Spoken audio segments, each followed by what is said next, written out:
This is Jody Tropiano, the Content Director for Health, and I'm here with Dr. Jordan Shlain, the CEO of Private Medical, and we're here to talk about his experience on the front lines of the COVID pandemic last week in New York City.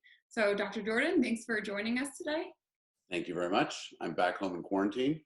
Yes, beautiful background though, even if it's the fake one.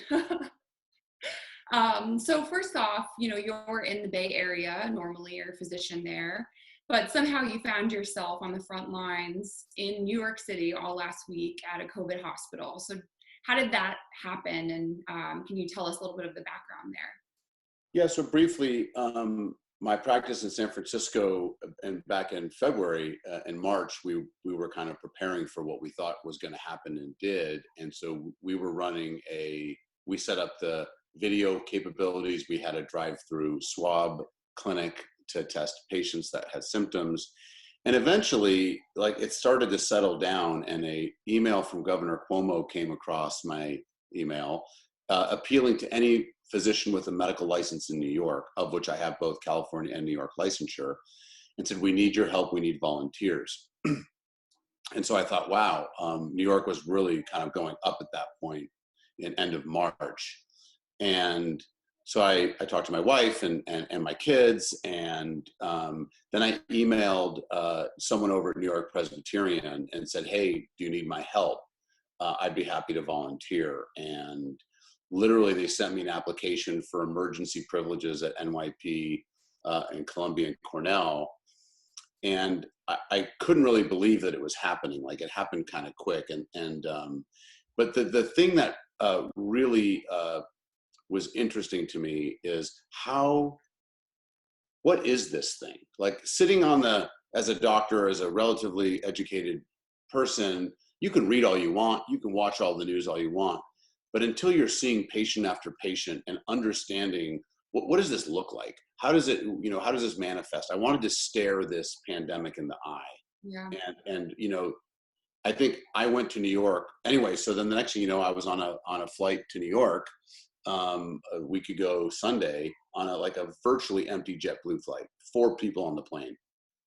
Well, kudos to you. It's very brave. Yeah. So we're happy to kind of dive in and chat about what you saw there last week. So first off, I'm sure you saw some of the testing struggles firsthand. So if you can talk a little bit about that. Yeah, so what was interesting is I got my assignment, and there was right outside on 167th and Broadway in Washington Heights, right outside of the Columbia ER, which is a massive ER, by the way. 200-bed ER. They set up 2 tents on each side of before you walk in. One tent is the COVID fever tent that I worked in, and the other one was for healthcare professionals with symptoms that needed to be tested. So one tent was to test healthcare workers, the other one was to see people. I wound up in see the people.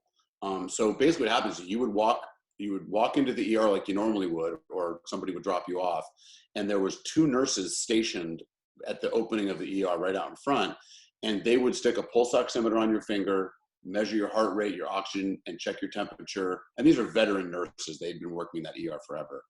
And they would quickly determine whether you needed to go into the ER or you should go to our tent and be evaluated to see if you needed to go to the ER. And the whole purpose of that was the ER was just overflowing. Mm-hmm. The ICUs were overflowing. Every room in that hospital was overflowing. And there was even some rooms with 2 people on the same ventilator. You've heard about that, but I saw that. And so our job was to triage the patients who we felt needed to go into the ER for more detailed evaluation of potential treatment and who should go home. So I wound up in that tent, and I'm happy to show a picture of it if we do a screen share later. Yeah. Well, moving past that, I'm sure you saw a lot of physicians and nurses really jumping into action and probably doing things they never imagined they'd have to do before. What highlights did you see really from the staff themselves? So what was interesting on that score is, for those of us who understand how healthcare system worked before the pandemic, there's lots of layers of administration, lots of hierarchies, lots of silos. To get anything done in healthcare, as anybody who's ever tried to, is hard to do because it's easier to say no than yes. And if you say yes, it's a lot of work for somebody to turn that yes into something. And what this did is when I talked to a lot of the doctors and nurses in the tent, is they said like 6 departments that really didn't talk to each other that much rapidly came into action. And it was the physicians and the nurses that started to drive what the process should be for the best patient care, because they ostensibly know best. I say ostensibly because some people say, well, no, hospital administrators know what's best for patients. But I would argue that the clinicians on the ground do. And so what I saw and what they described was almost a flip.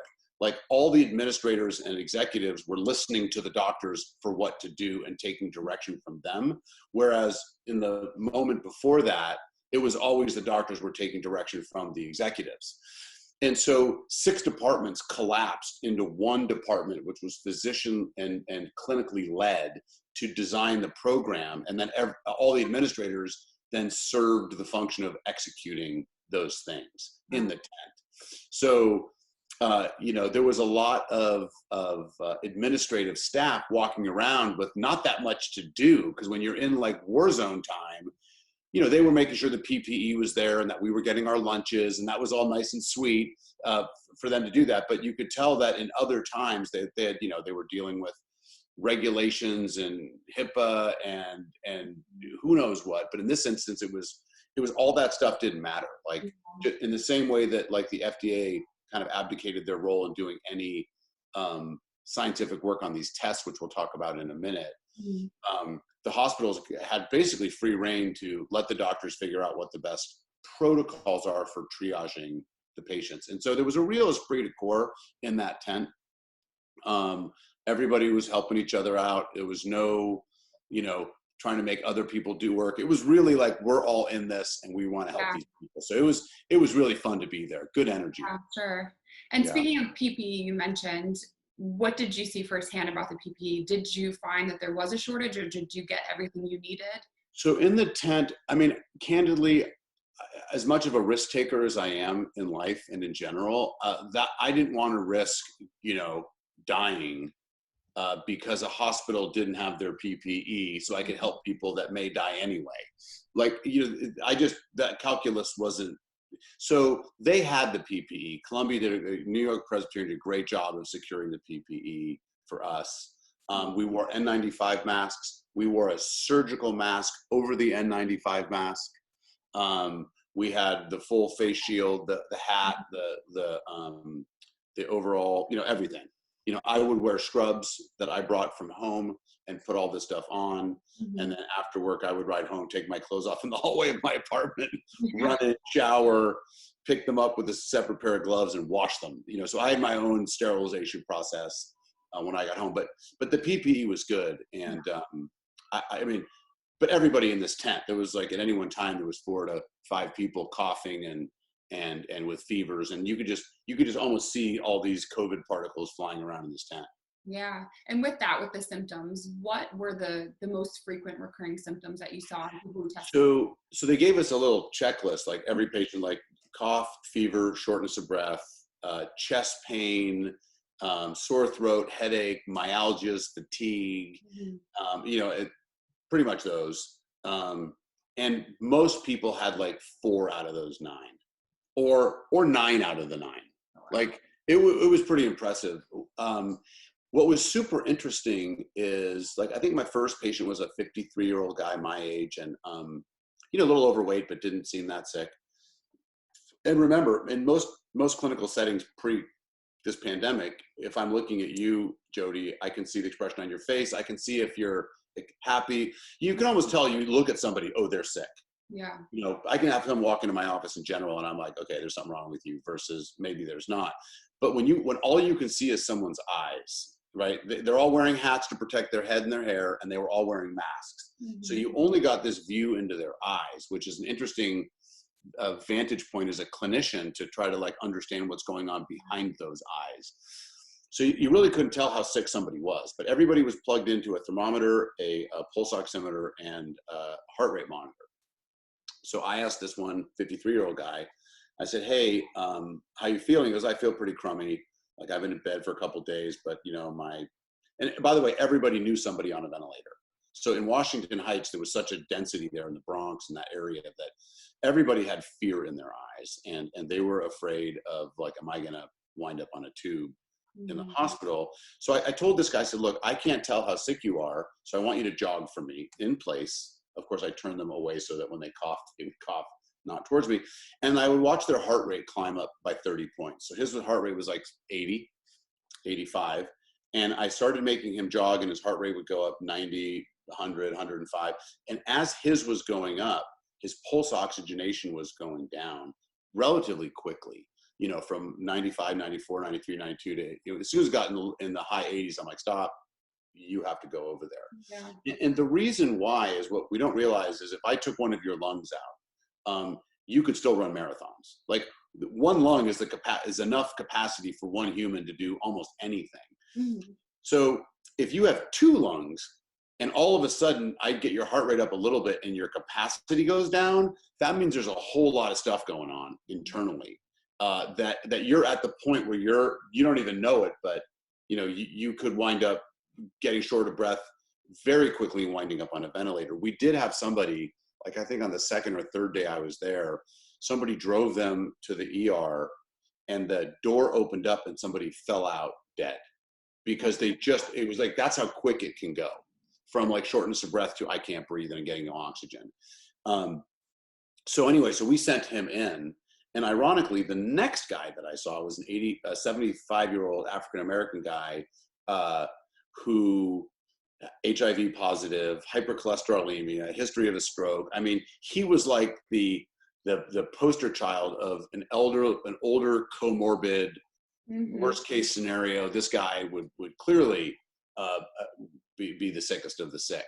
Right. So I asked him if he would jog for me in place. And he told me that, like, 2 weeks ago, he was visiting his daughter in Sacramento, and he fell down the stairs of her house, broke 3 ribs and punctured a lung, and broke a leg. And he said, I'm not going to be able to jog for you, doctor. And I said, totally fair enough. I said, but I need to figure out a way to get your heart rate up, because I want to test your capacity. So as you know, he was happy to be there getting medical care. He said, well, what if I just do some dips on my left leg, and I'll just dip up and down, and we'll see if I get my heart rate up. And I thought, wow. So I kind of stood next to him to make sure he didn't fall, because he had a cast on one leg. And he did these dips, and his oxygenation was 97%.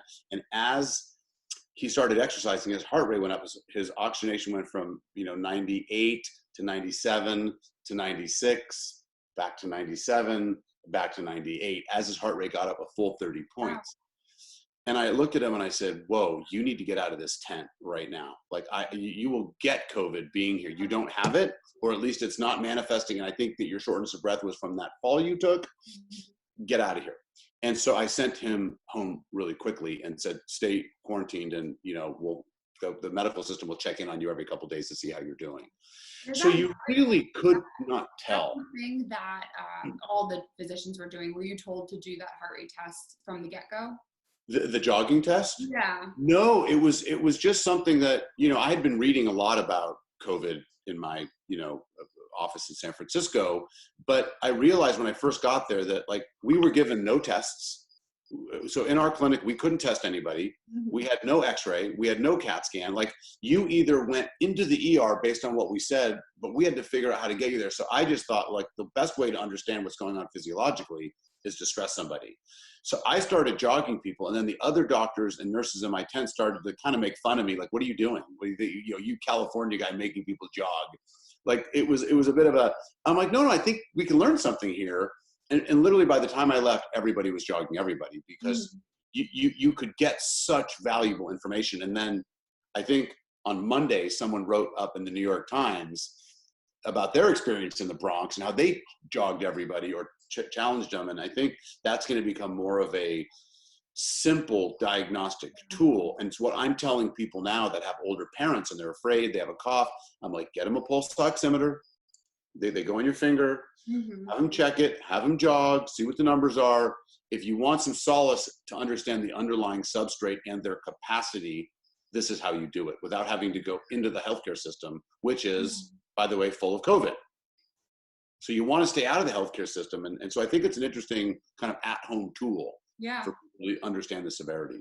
think so. And then, so once a patient was triaged and you decided they needed to go in to get further care, how did you decide which patients got ventilators? And then of those patients who got some of the experimental treatments that are happening Yes, right now? I didn't actually go into the hospital, so I was like literally on the sidewalk in a FEMA built like drab white tent that Yeah. had been erected shortly before I got there. And our job was just basically everybody who came in had COVID. I mean 90+% they were sick with COVID, and the ones that didn't express. So one woman I saw who was 39, her husband was on a ventilator Wow. at the hospital. She had a history of lupus. She had a history of, but because she had lupus, she was taking Plaquenil, which ostensibly is the drug that maybe helps. But she had a history of blood clots too, and she was experiencing this chest pain. That the one thing that I'll say on the symptoms is most people that had chest pain, like when you have bronchitis and you cough and it hurts right here. And I've been practicing for 20 years. I've seen all sorts of versions of coughs that hurt, and I've had them myself. They don't hurt in the back. They all hurt in the front. And the interesting thing about COVID is everybody who coughed and it hurt, it always hurt in the back and the front. They really felt it equally on both sides. And she had what sounded like little blood clots. So I sent her into the ER, and I was always able to, in the chart, go look at what happened to them. Oh, And wow. I could follow them. Some got intubated, some went home, some were given drugs, and but on the experimental stuff, the remdesivir and all these things, those things, you have to be very sick to get those. They're not giving those early, like the chloroquine, the hydroxychloroquine, and the azithromycin and the zinc protocol.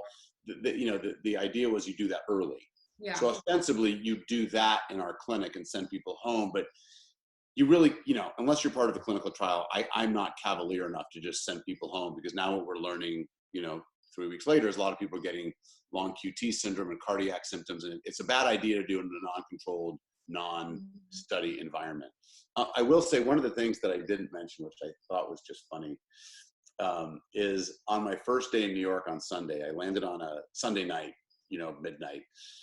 Monday, it was this torrential rain storm. It's kind of bananas. You were there. Yes.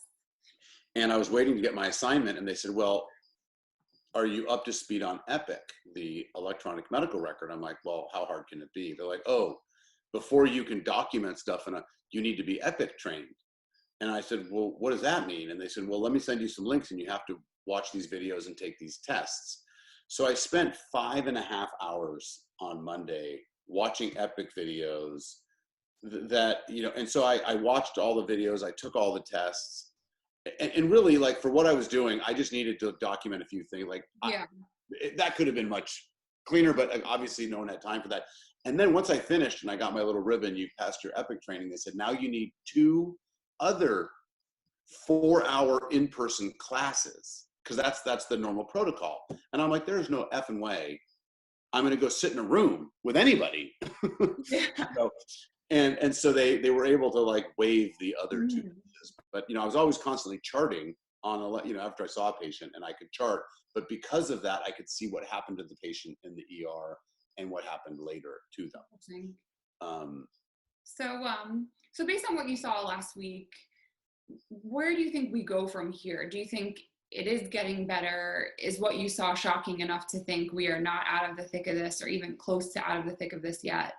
Especially in New York, the hotbed for it right now.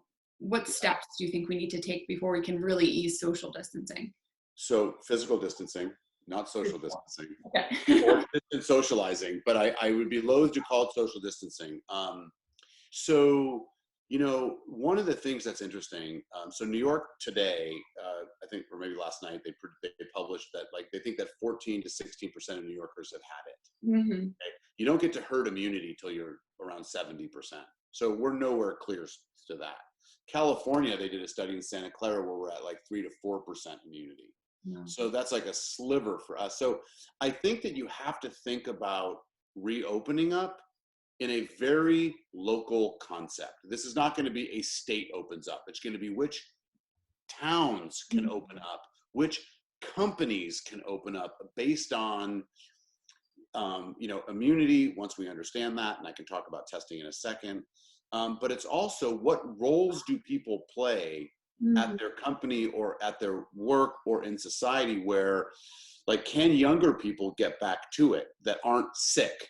Like, if you've got like a 22-year-old or 32-year-old that's morbidly obese with diabetes, like, that person should not, they don't count as a young person. Mhm. So we have to think about the old, they're a risk factor, the sick.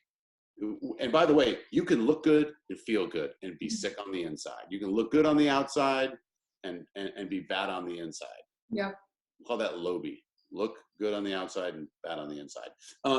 And the people that are bad on the inside that don't know it, I mean, they call it internal medicine for a reason. Mhm. We look inside to see what's going on. And so once we can kind of, like, again, it gets a little bit awkward, because if you talk about these immunity passports, and there's a whole other component of who gives them, what kind of caste system does that create if you get to go out and you don't. There's all sorts of kind of social considerations to think about, but we need widespread testing to understand who's had it, and if you've had it, who has immunity to it, because not everybody has immunity to it. Mhm. And then you can start to think about how to open things up in a more important way. Like, I think, we used to be, you worry about surfaces and touching things.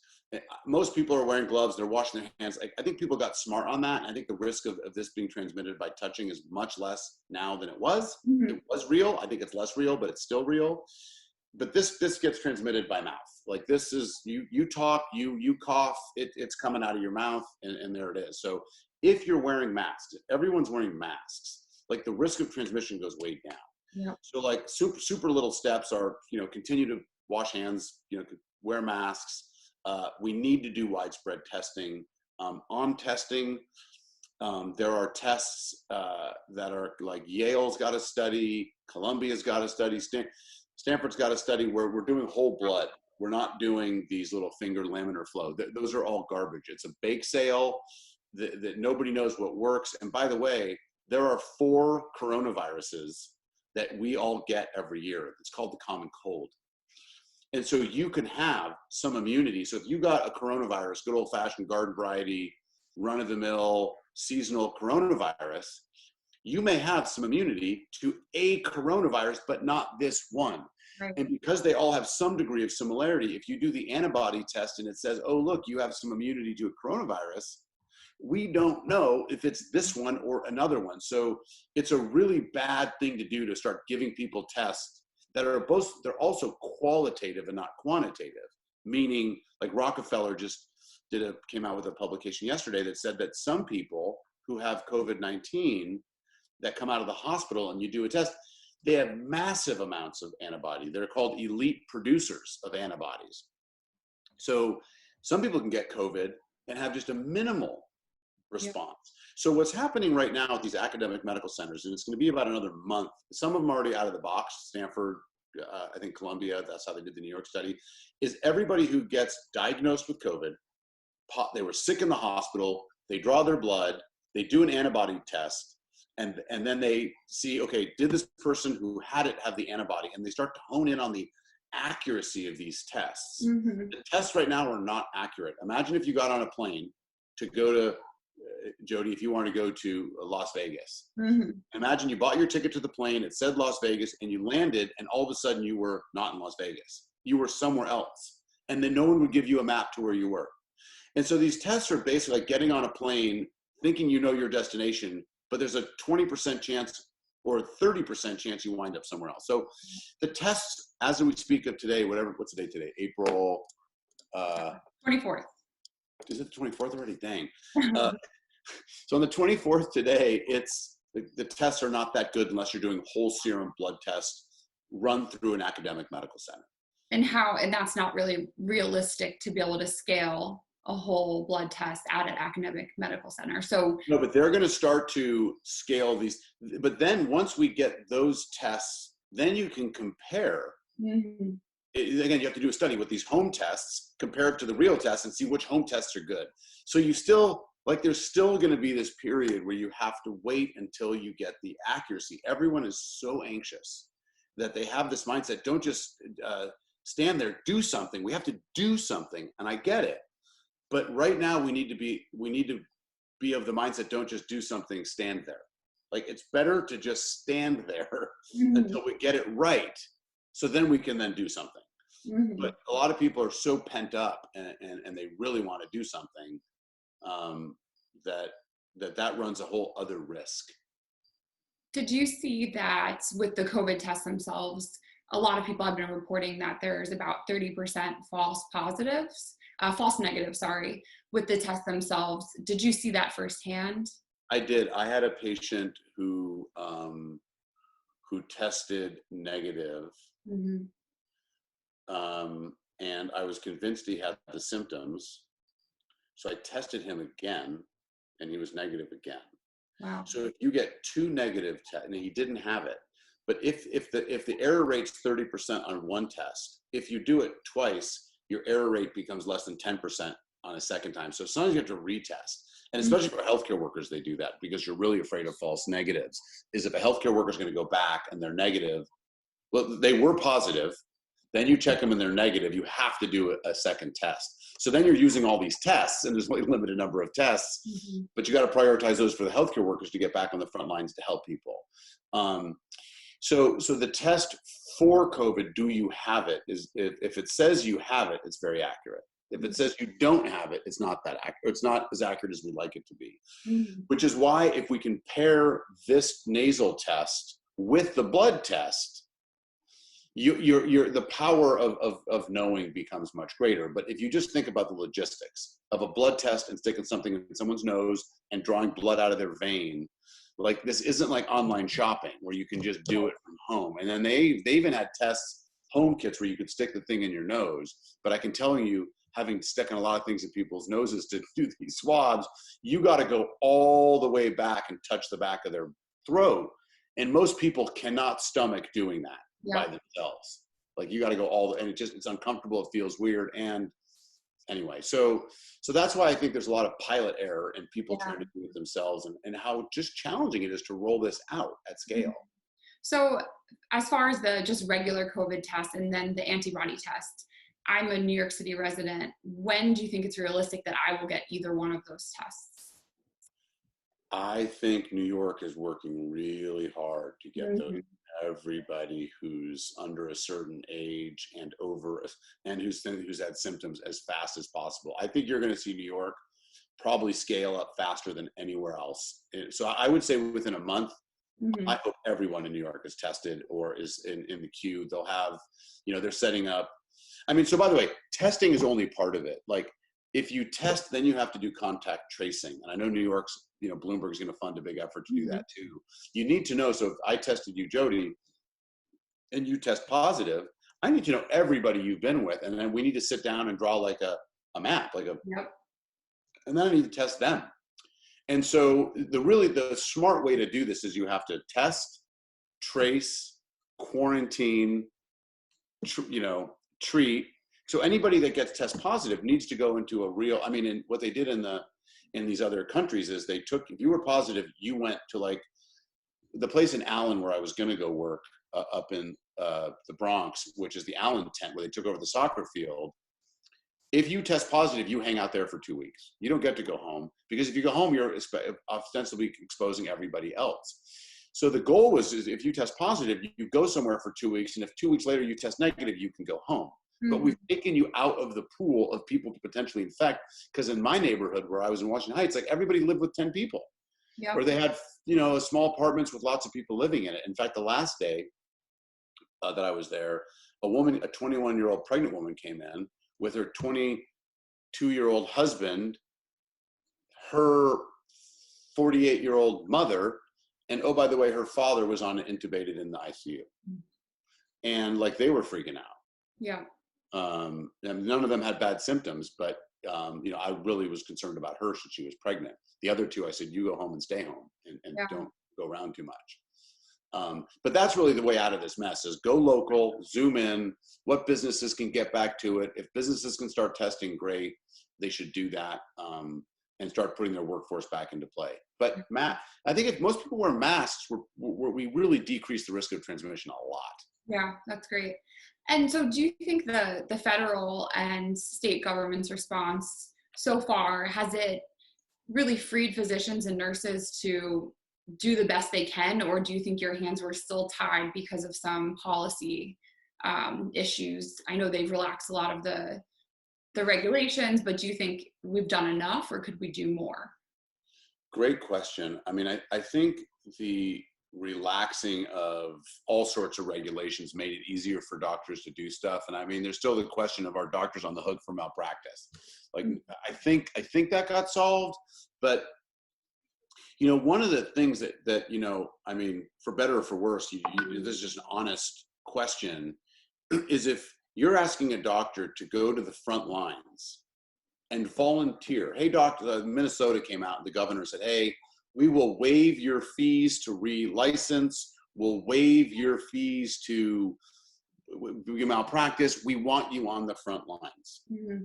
And so I thought to myself, that's awfully nice of them to waive fees so that you can go into harm's way and volunteer and not get paid. I mean, that's really squeezing the juice out of the goodwill of anybody. And you have to wonder, like, these executives that are asking doctors to work for free while they're collecting these big paychecks. And it's not just the executive, it's anybody that's not on the front lines. Shouldn't they be donating part of their salary so that doctors don't have to volunteer? Like, I feel like doctors and nurses are going to volunteer because that's what we do. Mm-hmm. But it just feels like it's just another kind of way to leverage the goodwill of the compassionate people that are going to go risk something. So I think that a little bit of that weird, like, everyone volunteer and don't get paid, didn't sit well with a lot of people. Mm-hmm. While everyone's, in their bunkers, managing large healthcare companies and getting their big salaries. So, but I think the federal response was ridiculously lame. They didn't do much. I think the states took matters into their own hands and are doing the best that they can by relaxing a lot of the regulations. So I felt like there was almost no regulations where I was. It was like a MASH unit, and we were just get people out and get people home that need to be quarantined. Mm-hmm. That's great. And so I have one final question for you. This might be a hard one. Okay. So out of your week in New York, what would you say was the most shocking thing that happened? And then what would you say was the most, I guess, kind of the most hopeful thing that happened? The most shocking thing for me was when I did a tour of the ICU. So, like, occasionally we go into the ICU, just to take a tour or meet the nurses, and it was just literally room after room of ventilated patients on bags, and you looked at these people and you thought about, like, that's a human right there. And like 3 weeks ago, they were out doing what they were doing with their family, and now they're completely held hostage. Going back to something we touched on earlier, which is, when the COVID wind blows on you, what's going to happen? And what we're learning now is that everybody has these metabolic embers inside our body, inflammatory markers. There's a big study published today on this. And if you have inflammation in your body, whether it's diabetes, hypertension, all the things that healthcare has been trying to solve, every analytic population health, everybody who's at the HLTH, the health conference, they're all trying to solve population health, right? But what COVID is doing is it's blowing on all those people that have these metabolic embers, and it's causing this inferno inside of them, and they're all winding up on events and dying. And so, to me, this is like and a lot of people are going to die. Like, we have 40,000 people already, and it's going to go up.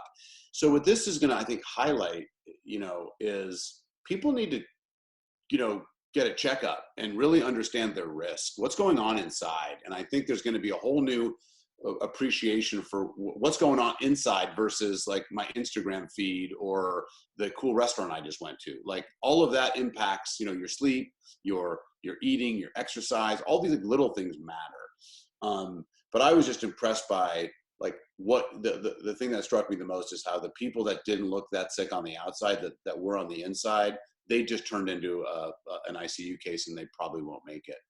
The most hopeful thing, and the other eerie thing was I rode my bike through New York. I mean, I rode from the city bike all the way from Washington Heights all the way down to the Midtown, because I had a little apartment in Midtown.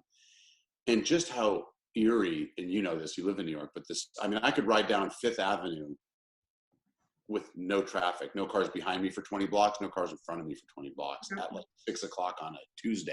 Mm-hmm. So that was like super eerie. It felt like a bit of like out of a bad movie. I think that on the positive side, the energy in that tent was so positive. Everybody was, trying to make the best of it. We were trying to cheer patients up and, tell them, hey, look, even though you have COVID, the majority of the people do fine. Like, it's a very small fraction. So the optimism and the hope and the spirit of healing that was in there was really, really palpable. It reminded me of like why I went into medicine. And just how, I mean, I'm reminded of that all the time, but just the camaraderie around everybody whose goal is help people. And that felt really, really authentic and genuine. And the New Yorkers were, as proud as anybody I've ever seen, for digging in and not being afraid. And I the whole time I wasn't afraid at all, even though I just could envision the COVID droplets everywhere. I mean, I got home. And then my friends were asking me, like, how was it? Weren't you afraid? And I'm like, I wasn't. And then I got I'm like, God, maybe I should have been. I went right into the belly of the beast. But I think we're going to get through this. I think it's going to be lumpy. I think that the treatments are still unclear. I think the vaccines are far away. But I think good old fashioned American grit and goodwill will get us through this. I love that. It's a perfect place to end it. Well, thank you so much. And kudos to you again for really jumping in on the front lines. And thank you for sharing your story. We'll make sure to share the pictures you mentioned in the body of the blog when we post this so people can see. Yeah. Do you have the pictures? I can send you a bunch. I think we'll definitely post them. Okay. Awesome. Thank you so much. Thanks for watching this interview. We're doing our best to keep our health community up to date and informed as the pandemic progresses. So please check back for more interviews and blog pieces with leading health experts, as well as check out our Health COVID resource page for more information. Thanks again.